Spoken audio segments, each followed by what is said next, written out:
Welcome, everyone, to the Sweetwater County School District Number 1 Board of Trustees monthly meeting for April 11th. I call this meeting to order. And if you would please stand and join me with the Pledge of Allegiance. I pledge allegiance to the flag of the United States of America and to the republic for which it stands, one nation, under God, indivisible, with liberty and justice for all.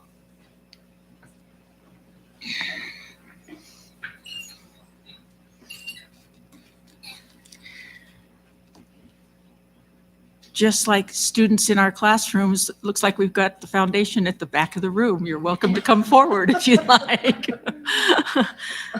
Is Nicole here to do the recognition? No, but Jody Is. Jody and Casey. Okay.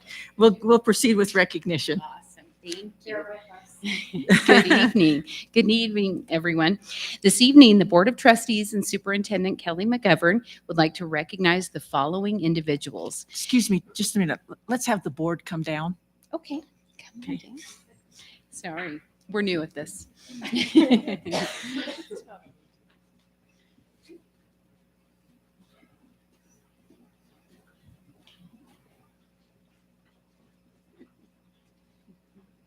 you for filming. Sure. Anytime.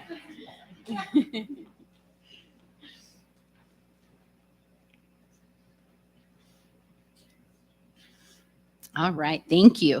So we would like to take the opportunity to honor at first the following retiree, Jody Collins, who I think is in the audience tonight. Jody has 28 years of service to the district as a bus driver and a paraprofessional at Community Connections, Yellowstone, Westridge, Desert View, and Walnut Elementary Schools. Congratulations, Jody. Please come up.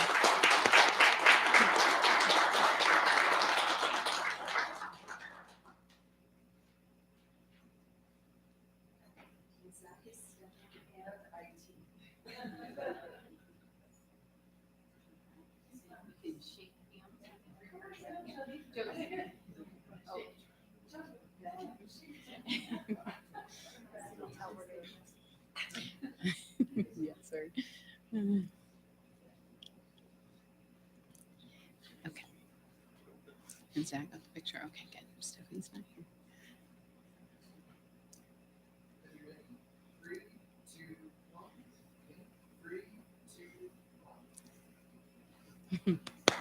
Awesome. Thank you.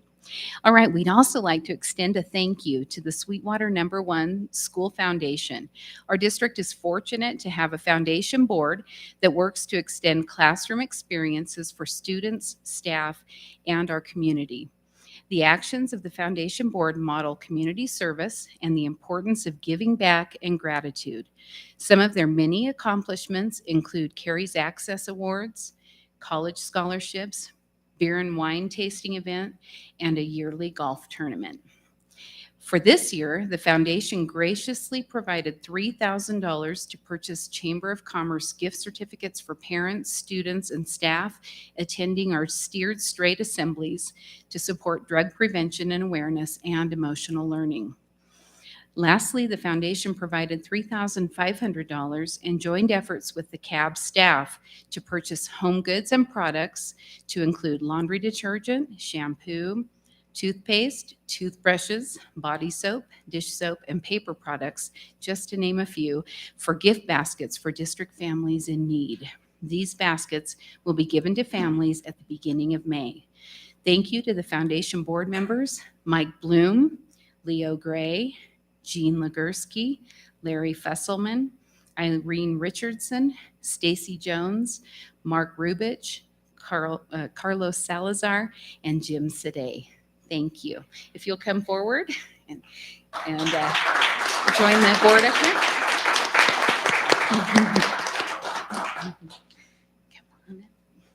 Come on. Awesome. Thank you. Stand among the board members there. That would be great. Yeah. There we go.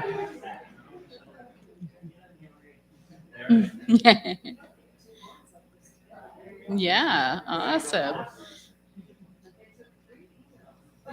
Ready? 3, 2, 1. In 3, 2, 1. Awesome.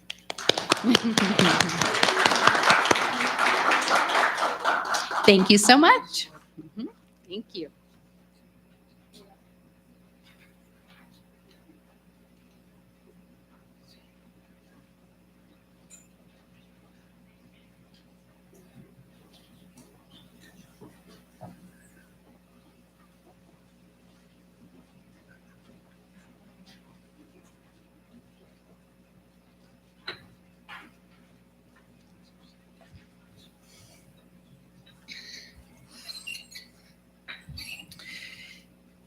Item number 2, Mrs. West, would you proceed with the roll call?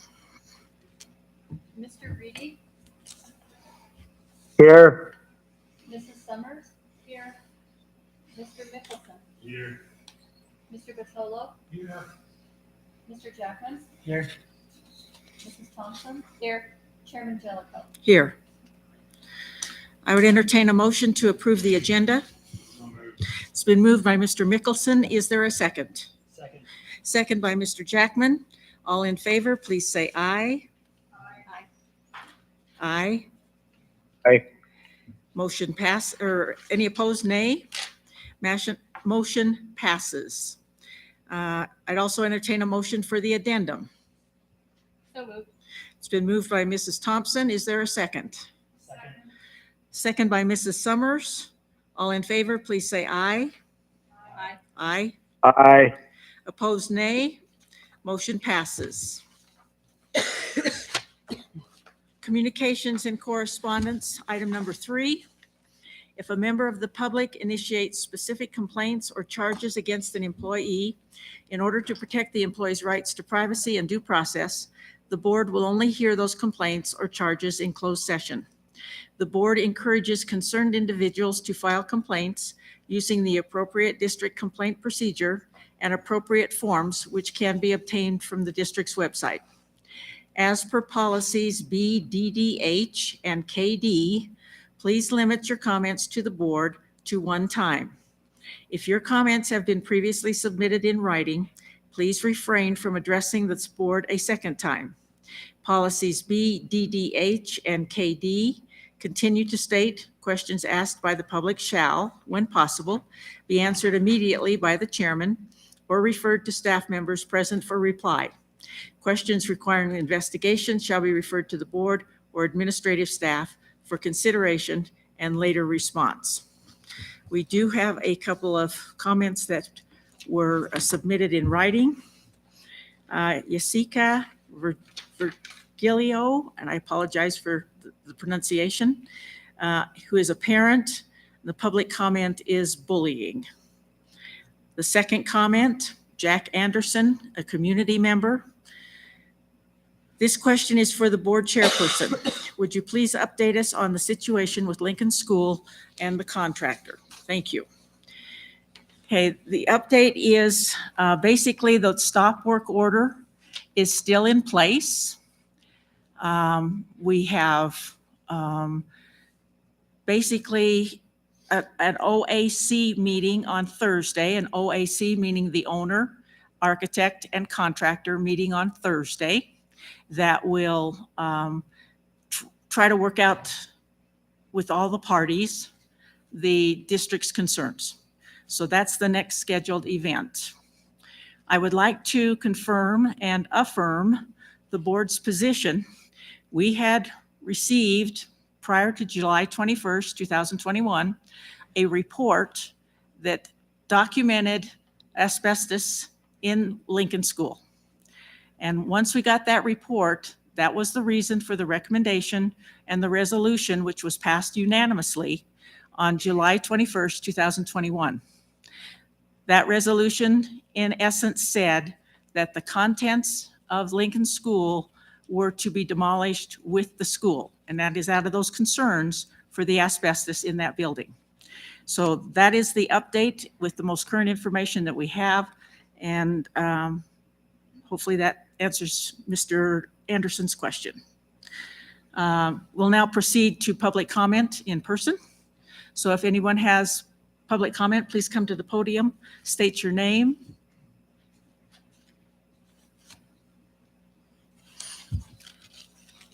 Yes, my name is Clark Stith, representing House District 48. And I'm just here because you are always, each year, quite gracious to provide food to the legislators and have a meeting before the legislative session, but we haven't really had an organized way of talking with you after the legislative session. So I just wanted to come by and sort of tell you things that you already know about what happened at the legislative session, and also give you an opportunity to let me know how you feel about what we did or did not do at the 2022 budget session. Highlights, as you know, the external cost adjustment for schools, that is the inflation adjustment factor for the school districts. The request and recommendation, I think, had been for $72 million over the biennium, and what was approved out of that was $10 million. So that's 10 is less than 70. So you might not be pleased about that.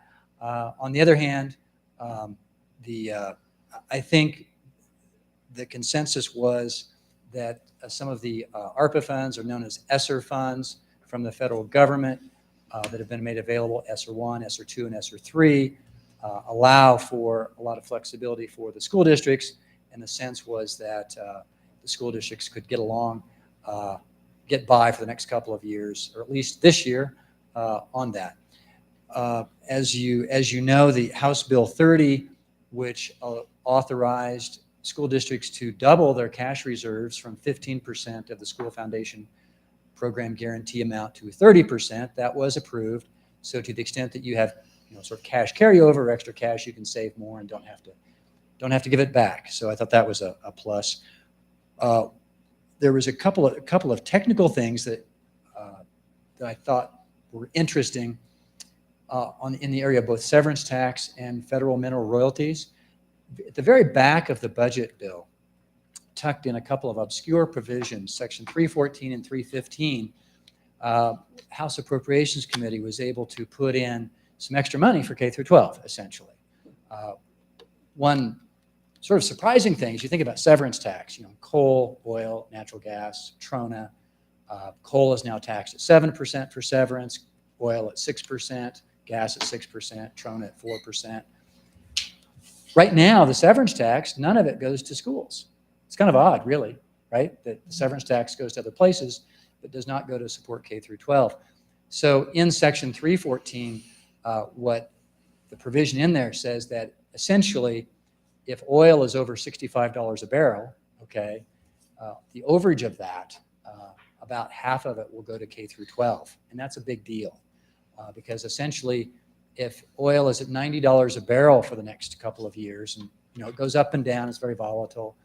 But if we have $90 oil, that'll mean another $66 million for the K through 12 system. In addition, Section 315 deals with a very similar issue, federal mineral royalties. It's a smaller impact, but it essentially says the same thing, that to the extent that the benchmarks are above $65, anything above $65 a barrel for oil, essentially, a piece of that will go to the school foundation program. So the combined estimated effect of that is about $82 million extra dollars to go to K through 12 over the 2-year period. So that's $41 a year, $41 million a year. What does that do? What does that mean? Well, what it means is the structural deficit that, gosh, a year and a half ago, we were very concerned that we had a $250 million annual deficit, right? $500 million for the biennium, just really crisis deficit looming in the future. Due to sort of the good fortune of higher commodity prices, that's been cut down now to, instead of being a $250 million problem, to being a $75 million problem.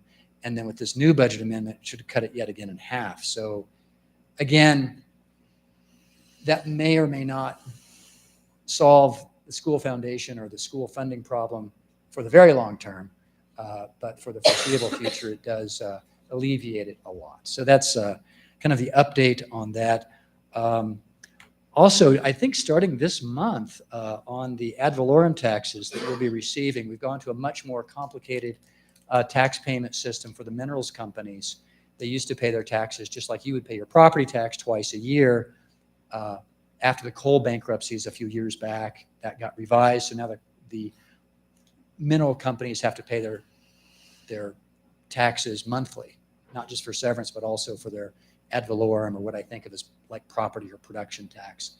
So the transition to that has been very complicated and gives the county treasurers a lot of work to do. But the net effect of it is, because they're going to make up an arrearage, they have to pay about 8% more a month in what amounts to property tax or ad valorem tax, of which you get, school district get about 44 mills on 70 mills, basically. So you get, 60% of it roughly. So there should be extra money on a cash flow basis, at least, coming into the school districts. Again, your finance people can give you all the details. And as you can tell, obviously, I don't know the details. But that's kind of the big picture. I think that for the short term, at least, I think school finance is more on an even keel, I guess. There were also changes on absenteeism and truancy. I think the purpose of that was to give the sort of you and law enforcement more tools in the toolbox, so you don't just have to put a kid in jail if they don't show up to school. And so having said that, I've probably talked too much, but I certainly want to be open and available to you for questions and sort of get feedback from you all. Anyone? I would just like to express my concern for the lack of the ECA when it came to salaries. I understand what you're saying with the influx of the federal money that's coming in, but the limitations that provides us, basically salaries have stagnated, and we are experiencing more positions and less applicants for each of those positions. And so obviously salary is a big attraction. When we were I remember the day when we were $10,000 above all the surrounding states around us, we had no problem with applicants at that time. We are now experiencing those difficulties, and with the national teacher shortage as well. So that's a concern moving forward. It's very difficult for us to move our salaries when we don't have reliable funds coming in, and the federal funds are one-time monies, which usually do not go to sustaining salary schedules and those kinds of things. So just for your information. Madam Chairman, I would certainly agree that, if I were in your position, I would be very reluctant to move up the salary scale with one-time funds. That makes total sense to me that you'd be reluctant to do that. And I think there are cost pressures on teacher salaries in particular, that there really is a lot of pressure there to raise it. The ESSER funds can be used, as you know, for bonuses, but that's not quite the same thing. So No, it's not. Yeah. But money is money. But I think, well, anyway, I can't predict what the legislature will do in the future, but I think it'll be inevitable, frankly, that a more robust external cost adjustment or inflation adjustment will be in the works in the future. Certainly with inflation the way it is right now, Yes. it's going to impact exactly. a lot of things. So thank you, Representative Stith. Appreciate Thank your you. comments. Thank you very much. Item number 4 is a executive session for the discussion of legal. Oh, is there any other public comment? I'm sorry. Thank you. Any other public comment? Any other public comment? Seeing none, we'll move to item number 4, which is an executive session for discussion of legal and personnel matters. I would entertain a motion to go into executive session. So moved. It's been moved by Mr. Jackman. Is there a second? Second. Second by Mr. Batolo. All in favor, please say aye. Aye. Opposed, nay. Motion passes. Again, we are in executive session for legal and personnel matters. I do not anticipate this being a long executive session.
Okay, I would entertain a motion to return from executive session and back in regular session.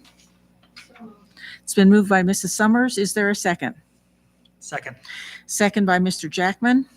All in favor, please say aye. Aye. Opposed, nay. Motion passes. Item number 5 is the treasurer's report. Mr. Jackman. Thank you, Madam Chair. Treasurer's Report, month of March 2022. We started with $23,483,200.11. We finished with cash of $21,043,266.77. On the school lunch program, we started with $1,237,205.03. We concluded with $1,400,522.69. Head Start started with $90,833.28, and we finished with $91,574.15. And that concludes the Treasurer's Report. Is there a motion to approve? So moved. It's been moved by Mr. Batolo. Is there a second? Second by Mr. Mickelson. All in favor, please say aye. Aye. Aye. Opposed, nay. Motion passes. Item number 6, the warrants. Again, Mr. Jackman. Thank you, Madam Chair. Warrants from March 11th, 2022 to April 6th, 2022. Checks number 150392 through 151068, totaling $5,027,083.42 with associated credit card and bank transfers. Is there a motion to approve the district warrants? Moved by Mr. Mickelson. Is there a second? Second. Second by Mr. Batolo. All in favor, please say aye. Aye. Aye. Opposed, nay. Motion passes. Item number 7, it's that time of year for the recommendations to rehire. So item number 7 is the approval of the certified staff recommended for rehire for the 2022-2023 school year. Is there a motion? So moved. It's been moved by Mr. Jackman. Is there a second? Second. Second by Mrs. Thompson. Any discussion? Mr. Mickelson. I think I remember to do this every year, but my wife is a teacher, and so I always want to make sure that people know that while I am voting on this matter, I'm not voting on an individual, I'm voting on the block. And so my understanding is that that is sufficient. Just to remind people, I do have a teacher in the district who's a wife of mine, shockingly. Sometimes I don't know what she was thinking, but I just wanted to point that out. Thank you. Any other discussion? All in favor, please say aye. Aye. Aye. Opposed, nay. Motion passes.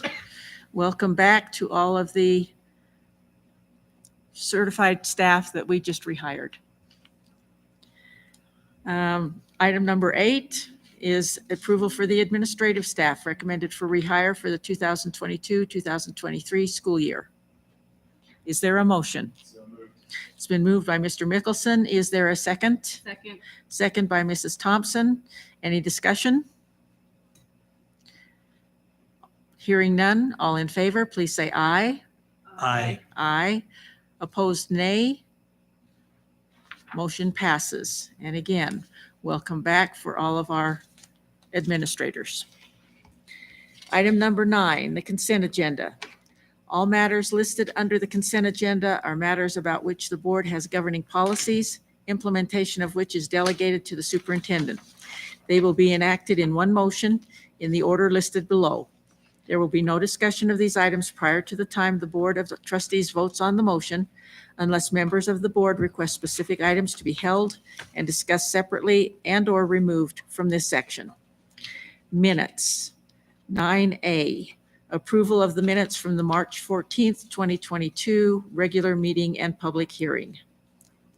9B, approval of the minutes from the March 14th, 2022 executive session. 9C, approval of the minutes from the April 4th, 2022 special board meeting. 9D, approval of the minutes from the April 4th, 2022 executive session. Finance, approval of the cancellation of outstanding warrants, and to advertise the cancellations in our local newspaper. Personnel, 9F, approval of the personnel recommendations. Technology, 9G, approval to initiate the purchase of the Overland camera rebid. Hearing none of the items held, I would entertain a motion to approve the consent agenda. It's been moved by Mrs. Summers. Is there a second? Second. Second by Mr. Batolo. All in favor, please say aye. Aye. Opposed, nay. Motion passes. Let's go to the addendum. Number 1 is personnel. I'm going to skip number 2, go to 3, the facilities. Recommendation to approve the bid for the Rock Springs High School Auditorium Acoustical Shells Project, to approve the bid to Wenger Corporation in the amount of $185,845.28, and to fund the remaining amount of $13,845.28 from the Recreation Board discretionary budget. And this project was approved by the Recreation Board on April 7th, 2022. Item number 4, facilities. Recommend approval of the bid to Hellas Construction in the amount of $883,824 with a 15% contingency of $132,573.60 for a total cost of $1,016,397.60. This will be funded by the Recreation Board budget and was approved by the Recreation Board on April 7th, 2022. Facilities.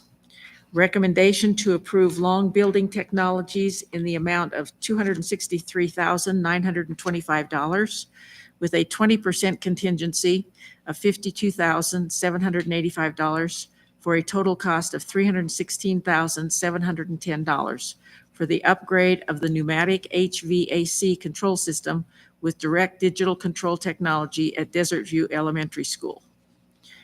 Number 6, board action.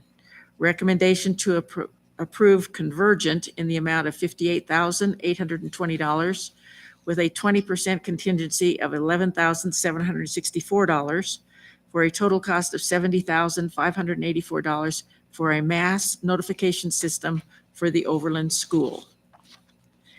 7, finance. Application for deposit of public funds from First Western Trust Bank.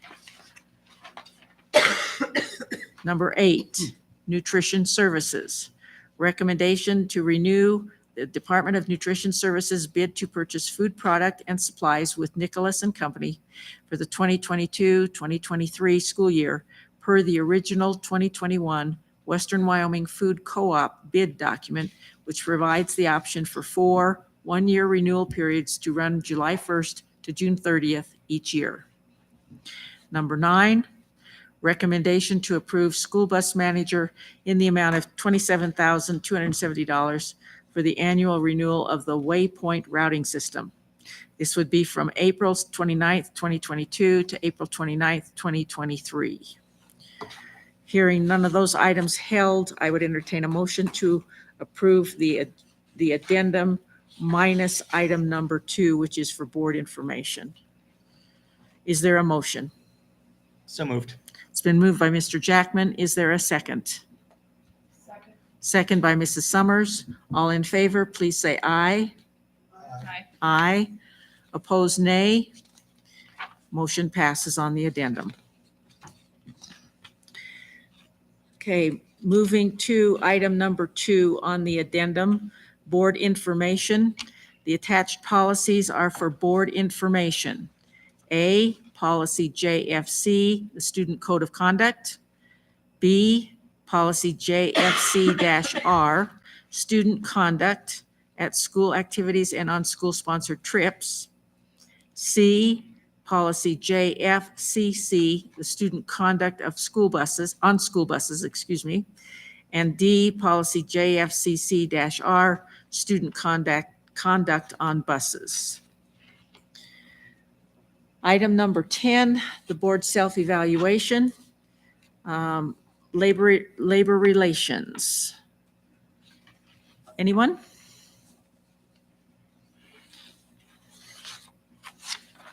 Anyone want to start? Sure, why not? Mr. Jackman? Thank you, Madam Chair. This is a subject, as Andrea has brought up, it's one of those mostly yes or no things. If there's one area that I think we could improve, it would be the item number 3, promotes good working relationships with those involved in reviewing. I think anytime you're talking about relationships, you can always do better. There's no such thing as a perfect relationship. But 3.5. Okay, anyone else? Mr. Mickelson? So this one is probably going to expose my ignorance. Number 5, the 4. We do that all every time, right? And that one was really easy. Number 4, I think it goes very well. But where I ran into issue was with 1, 2, and 3, not for certified, but for classified and administrative. And I know that we've had conversations as a board about it, but I'm not after 10 years, I've missed that, how we have a guideline and criteria for that process and how we work to have those relationships and interact with them. And so I rated those 1 through 3, 2, and then 4 and 5, 4. Because I'm just not, I don't know, somehow I've missed it. Thank you. So what would you say your score is? Probably a 3? Well, Less than a 3? yeah. 2.8? 2.8? 14 divided by 5. Okay. You could just keep it a 2.8. A real number and not use decimals. It was a long time ago. I have 14. Okay, anyone else? Mrs. Summers? Thank you, Madam Chair. So I looked at 4 and 5 similar ways in that those are kind of more yes or no questions. And when we review these questions this summer, I think that they would be worth some evaluation on how we can either change them or eliminate them to make them more valuable. So then I looked at 1, 2, and 3, and I gave us 2.5 on those. And on number 2, I know we negotiate with SEA, but I'm unaware of a review process for our classified or administrative staff. And so, I think maybe we need to develop possibly something there. That was one of my thoughts. On number 3, I think we need some improvement in this area. And I just want to go back to last year's negotiations. And I know there were some hard feelings on both sides of the table. And I think maybe that came from expectations, maybe not as clear of communication about expectations on the process or the limits to the process for negotiation. I just know that there were some hard feelings on kind of both sides. There were hard feelings on the board side and hard feelings on the negotiator side. And I think it would be important to develop those relationships and make that process maybe more clear about what can and can't be negotiated, what can and can't be done. And then I think we also need to maybe look at collecting some data on working conditions in the district. And I know this is, it's a nationwide thing. Largely teachers are talking about it, but I know it affects our administrators too, and even our classified staff. There's the teacher shortage. And I said it in the last meeting, a national poll recently found that over 50% of educators are considering leaving the profession at the end of this year. That's huge. And it's not all about salary. It's about working conditions and expectations. And so, and I know we've had teachers resign. I don't know, some businesses do things like exit interviews to find out reasons for leaving. I don't know if we have that sort of process, but I think we need to improve on those relationships because it's going to become more difficult to find teachers and administrators and classified staff. And I feel like they're exiting, and hopefully we can work together to maybe stem the bleeding a little bit that is, educators from our system. And I guess that's just a big concern. And I know there are a whole host of issues, but we did hear, at the beginning of the year, the Wyoming Teacher of the Year in Natrona County, she stood up and told the school board, and it was posted, and she talked about these difficulties. And I think we are going to have to do the hard work to kind of address those as a team. So thank you, Madam Chair. Let's see, Mr. Vitolo? Madam Chair, thank you. I also had a little bit of concern on the first three. I wrote those as threes because I think that, as have been stated before, we really don't talk that much with classified individuals.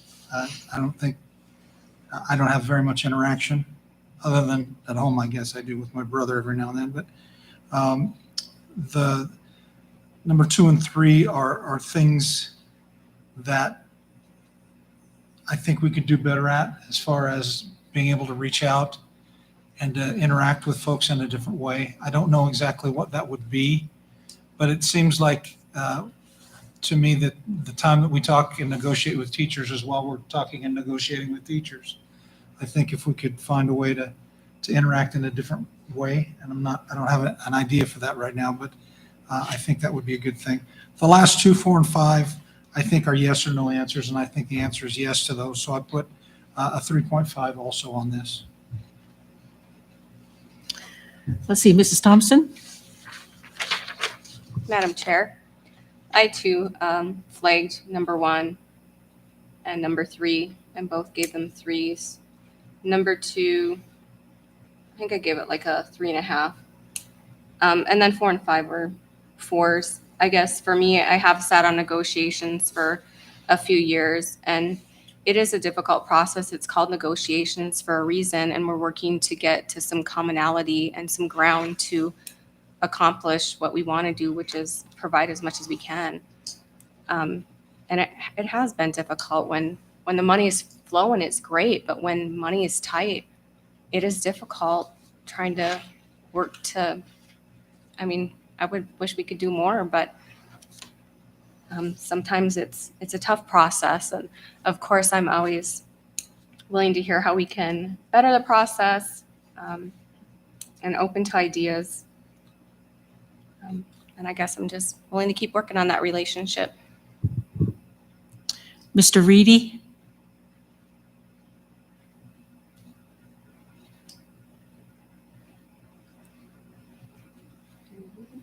Did we lose him?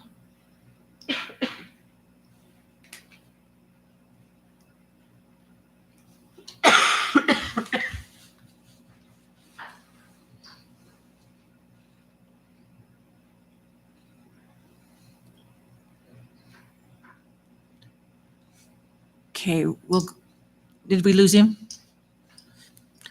Okay, then I'll go ahead. I guess I too want to see better relationships with those involved. I do know, having been on negotiations, and I've been on both sides of negotiations, so for a time, and I do know that as far as our classified employees, whatever basically is negotiated with SEA when it comes to the financial parts of it and the benefit part of it for full-time classified employees and administrators too, for that matter, those increases are passed on to them in terms of percentages and those kinds of things. So, you know, that part is taken care of. I get the need for the relationship piece and how we could try to strive to get better understanding of their concerns, because clearly administration has different concerns than teachers do. Even teachers at the secondary level have different concerns than teachers at the elementary level. And then the classified still has another set of concerns. So I think we can do some things to better those relationships through all the working groups. So I actually had about a 3.5 total. When we talk, and the last two I agree are yes and no answers. I guess at this point I'm going to mention I was on a School Boards Association call last Thursday with board chairs, and actually Mr. Farmer addressed some things when it came to where these documents came from, the leadership governance. And so they're going to be revamping some things this summer. So I shared with them that we were looking at the same kinds of issues, that we didn't feel some of the questions were adequate and stuff. So just as an update to the board, School Boards Association is also aware that there are some concerns with the formatting and the questions and stuff like that. So they're looking at it. I think we're going to be looking at it, so we could probably compile some things. So just for your information, okay? Is Mr. Reedy on now? Okay, Mr. Reedy, do you have any comments regarding labor relations? No, ma'am. Thank you, though. Okay. Okay, then we'll move to the administrative input on labor relations. Their score was about, let's see, I think it was 3.55 was their average. Yes. And we had some comments.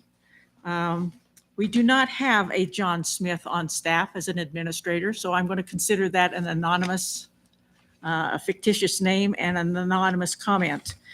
I will say that the reason that we're not reading anonymous comments is because for some time now, over the past several years, we have received comments about administrators, comments about teachers, and named people.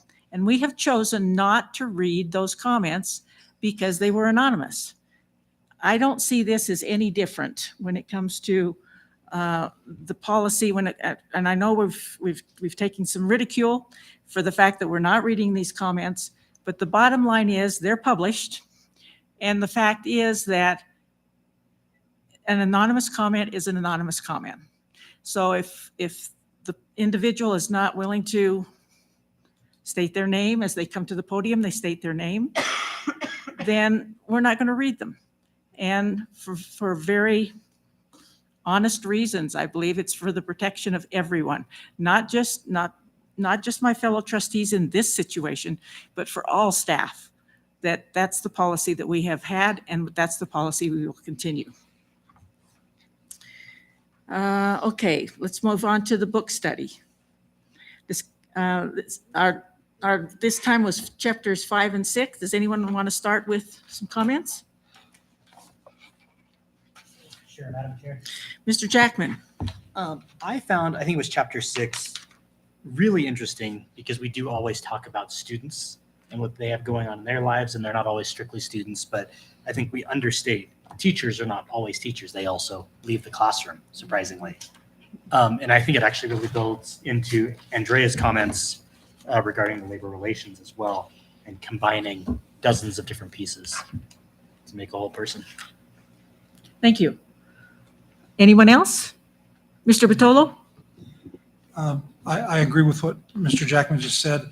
I thought in chapter 6, they did a really good job of talking about maybe the concerns and I don't know if the word probably is philosophy, maybe it is, of teachers at various stages in their careers, as far as what they feel like is important and what it takes to get them to buy in, as far as the rationale. Chapter 5, I was fascinated by being reminded of the differences of the brains between male and female students. In particular, I had lots of interactions with angry young males that I think over the years I learned that the best thing to do is just to kind of let them sit for a little while until they can kind of get a hold of where their emotions are. So I think there are things inside of this book that can help us drive decisions and help us understand where people are. So I really, those were my two favorite chapters so far, the ones we read. Thank you. Others?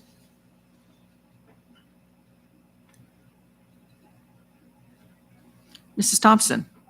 Madam Chair, I guess I agree and concur with both Mr. Jackman and Mr. Patillo. I actually really took some pleasure in finding out my own energy level versus my responsibility line, and I quickly learned that my responsibility line is somewhere up here, and my energy level is kind of down here. And I thought, oh my goodness, I bet you that's exactly how these teachers are feeling, and the students with everything we've been through. And so it was just kind of I guess an eye opener for me. Just, I was like, wow, I got to work on that a little bit. And I'm sure I'm not the only one who felt that way. So I thought it was definitely an interesting read. Thank you. Anyone else? I too thought it was interesting that the differences between the male and the female brain and how and their responses to the different responses to interactions after some kind of a altercation, if you will. I thought the interesting part was, with the male, let them sit there for a while and drink a bottle of water and see if they can calm down a little bit and start processing a little bit. The other thing that I thought was fascinating was the fact that, and as I think back to my teaching career, you don't always know all the people in the classroom. The teacher brings in the teacher, but then there's also the things that happened to the teacher that morning, the night before. Same thing with students. What happened that morning? Did they have a disagreement with their parents or a sibling, or, what happened last night? Maybe mom or dad didn't come home last night and there was concerns about that. So you don't always know who exactly is in the classroom. And yet you have to work with all of those bodies and the importance of the relationships and knowing your students as well as you possibly can. So those are some thoughts that I took away. And one last chance. Anyone else?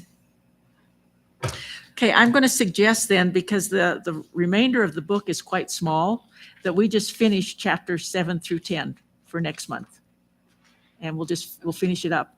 And then I'd like you to think about following that, maybe moving to the book that Copper and Jean provided us with, as far as the high school's quality review and those things. So maybe think about moving forward into that one next. So, okay, item number 12, the good of the order. Anyone? Madam Chair, Mr. Jackman? whoever keeps leaving us treats, thank you very much. They're much appreciated. I don't know who it is, but I don't think we've ever said thank you. So thank you. I think sometimes there's a name on it and sometimes there isn't. Anyone else? Anyone with anything for the good of the order? I do have a School Boards Association meeting coming up at the end of the month, and I will discuss with Dr. Rod about scheduling something for August, September, somewhere in there, and then also discuss with them what they're kind of looking at with updating their documents. Okay, anyone else? Good of the order. Last chance. Okay. Item number 13, new business. 13A, the vacancy notice. You'll notice that there was an updated one as of today in the packet tonight. So that is the current one. 13B, calendar for the months of April, May, June, and July 2022. Please circle those dates for graduation in May. I think we've made those quite public, so please reserve those dates as much as you possibly can. 13C, March 2022 Head Start Governing Board and Policy Council Monthly Report. And 13D, the minutes from the February 21st, 2022 Farson Eden School Advisory Board meeting. Okay, there being no need now for item number 14, the second executive session, I would entertain a motion to adjourn. So moved. It's been moved by Mr. Jackman. Is there a second? Second. Second by Mrs. Thompson. All in favor, please say aye. Aye. Opposed, nay. Motion passes. We are adjourned.